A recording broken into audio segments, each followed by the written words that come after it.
اور غصے میں جگانے والے کو کیا کہو کہ کیا مجھے تنگ کر رہا ہے، مجھے سونے نہیں دے رہا. تو بہرحال یہ جو سوشل میڈیا پہ جو باتیں آتی ہیں، نیگیٹو بھی پازیٹیو بھی، جو نیگیٹو باتیں اگر تمہیں پتہ ہے کہ کیا ہے تو ان کو اوائڈ کرو، ان کے قریب نہ جاؤ، ان کو نہ دیکھو. یہ تو ٹیمپٹیشن ہے نا، ٹیمپٹیشن ہو جاتی ہے. ایک آدمی ایک دفعہ کھولتا ہے ایک میڈیا پہ ایک لنک، اس میں دیکھ لیتا ہے، اس پہ انٹرسٹ پیدا ہوتا ہے، کیونکہ دیکھتا ہی نہیں کہ اس کے برے اثرات کیا ہو رہے ہیں. پھر اگلا، پھر دوسرا، پھر تیسری پروگرام دیکھنا شروع کر دیتا ہے اس پہ، اس سے غلط ہوتا ہے. تو پہلی دفعہ اگر تم دیکھو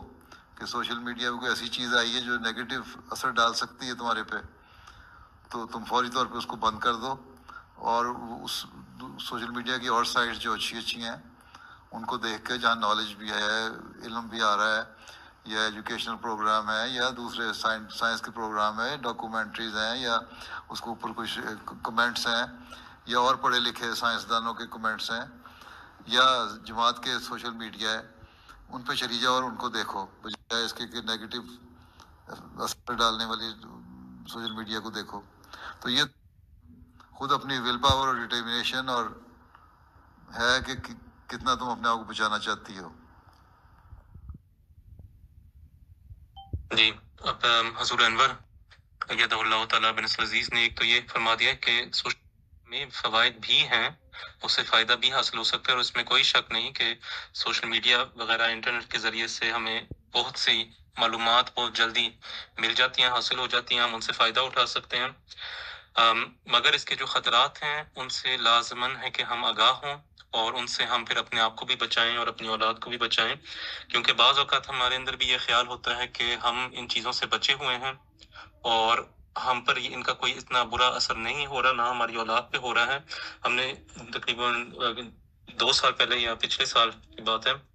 ہم نے ایک سروے کیا تھا جماعت کے اندر ہی، یعنی ہم نے لجنہ امائلہ کے لنک کے ذریعے سے، خدام الحمدیہ کے ذریعے سے، جماعتی چینلز کے ذریعے سے ہم نے ایک لنک بھیجا تھا جس میں مختلف سوالات ہم احمدی بہن بھائیوں سے کیے تھے، اور اس کے جوابات پھر انہوں نے ہمیں بھیجے تھے، اور ہم نے پھر اس کی اس کا نتیجہ نکالا. مثلاً یہ سب سے پہلا سوال یہ تھا کہ کتنے مرد ہیں کتنے عورتیں ہیں جو اس سروے میں حصہ لے رہی ہیں. تو کل 1600 خواتین تھیں اور 1100 مرد حضرات تھے جنہوں نے اس میں حصہ لیا. اور پھر انہوں نے مختلف جوابات دیے. میں نے اب یہ سروے کچھ مختصر کیا ہوا ہے، اس میں بہت سے سوالات تھے، یقیناً آپ میں سے بھی کئیوں نے اس میں حصہ لیا ہوگا. اس میں یہ بھی ہم نے پوچھا تھا کہ کہ آپ شادی شدہ ہیں یا غیر شادی شدہ ہیں. تو جو اردو سپیکنگ تھے وہ زیادہ تعداد میں شادی شدہ تھے، جو جرمن سپیکنگ تھے وہ تقریباً 50-50 تھے. پھر ہم نے سوال کیا تھا کہ کون سے سوشل میڈیا پلیٹ فارمز زیادہ استعمال کیے جاتے ہیں یا باقاعدگی سے آپ استعمال کرتے ہیں. اور اس میں نظر آیا کہ سب سے زیادہ پلیٹ فارمز ہر لحاظ سے، جرمن سپیکنگ ہو یا اردو سپیکنگ ہو، یوٹیوب ہے، اور اس کے بعد انسٹاگرام آتا ہے، اور پھر تیسری پوزیشن پہ ٹک ٹاک میں پر جواب دیا گیا تھا کہ ہم ٹک ٹاک یوز کرتے ہیں. اور جب ہم سوال کیا گیا تھا کہ کتنی دیر آپ سوشل میڈیا پہ لگاتے ہیں، تو یہ جواب ملا تھا 1 سے 2 گھنٹے، یا ایک بہت بڑے حصے نے یہ بھی کہا تھا تقریباً 2 سے 3 گھنٹے. اور پھر ایک حصے نے یہ بھی کہہ دیا تھا کہ ہم 3 گھنٹوں سے زیادہ سوشل میڈیا پر وقت گزارتے ہیں. اور اسے ہی اندازہ لگایا جا سکتا ہے کہ ہم سوشل میڈیا سے محفوظ نہیں ہیں، اس کے بد اثرات سے محفوظ نہیں ہیں، بلکہ ہمارے اوپر بھی اس کے اثرات ہوتے ہیں، ہمارے بچوں پہ ہوتے ہیں، ہمارے اوپر بھی ہوتے ہیں. جیسے ابھی غالب شیخ صاحب نے بھی اس کا ذکر کیا تھا کہ آپ موبائل فون خود اپنا محاسبہ لیں کہ آپ کتنا موبائل فون یوز کرتے ہیں اور اس کے کیا اثرات ہوتے ہیں. اور جب سوال کیا گیا تھا کہ اس کا مقصد کیا ہے کہ آپ سوشل میڈیا پر کیوں وقت گزارتے ہیں، تو عموماً زیادہ تعداد نے یہی جواب دیا کہ تفریحی طور پہ، یعنی انٹرٹینمنٹ کے طور پہ، یا خبریں سننے کے لیے ہم سوشل میڈیا پہ وقت گزارتے ہیں. اور